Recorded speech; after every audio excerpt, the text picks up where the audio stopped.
One important thing about Jio Fiber which no one told you about. While many covered the other aspect of Jio Fiber, but no one talked about this one. Hi guys, my name is Kritik and let's talk about what is that thing. Before starting, for those who are planning to buy the Jio Fiber subscription and are planning to do so or have not purchased yet, please watch this video till end. Well, if you have a clever idea in your mind that you can save on your broadband recharges by recharging them using Amazon Pay, Paytm, Google Pay or Phone Pay or any other third-party recharging app and earning cashback, you will be sad to know that you cannot recharge Jio Fiber on any third-party recharge app except their own platform, which is My Jio app. This means that you will never be able to redeem those exciting cashback offers offered by these apps on broadband recharges, whereas other big players like Airtel Xstream and Tata Play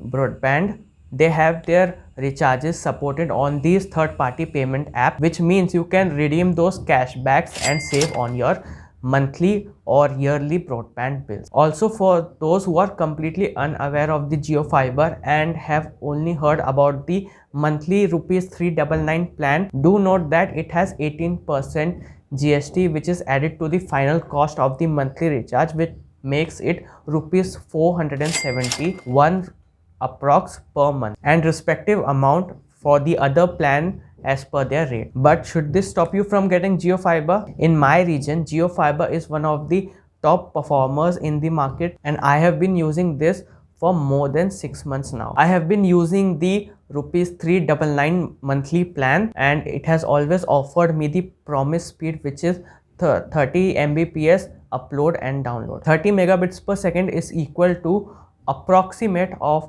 3 megabytes per second, the capital all caps MB, and sometimes even more than that. The good thing is that I have never faced a single day with speed issues. Also, the tech visits and repairing is done free of cost if you get into any trouble. Once had the cable worn out by a mice and suddenly the internet got stopped working. Raised a complaint and the technicians visited the very next day and fixed it at no cost. Now there is a possibility that the Jio Fiber may not be good at your specific region. Sometimes at some places, some local ISPs give you better performance than the top players like Tata Play, Jio Fiber, Airtel Xstream, and also the prices could be better. To help everyone, do let me know which ISP performs the best at your region so that the others can get help as well and they can decide which broadband service they should get into. So, should no cashback stop you from buying Jio Fiber? The answer is no. Hope this video was helpful and informative. Do click that like button if it was. Subscribe for more interesting videos like this, and thanks for watching. I will see you in the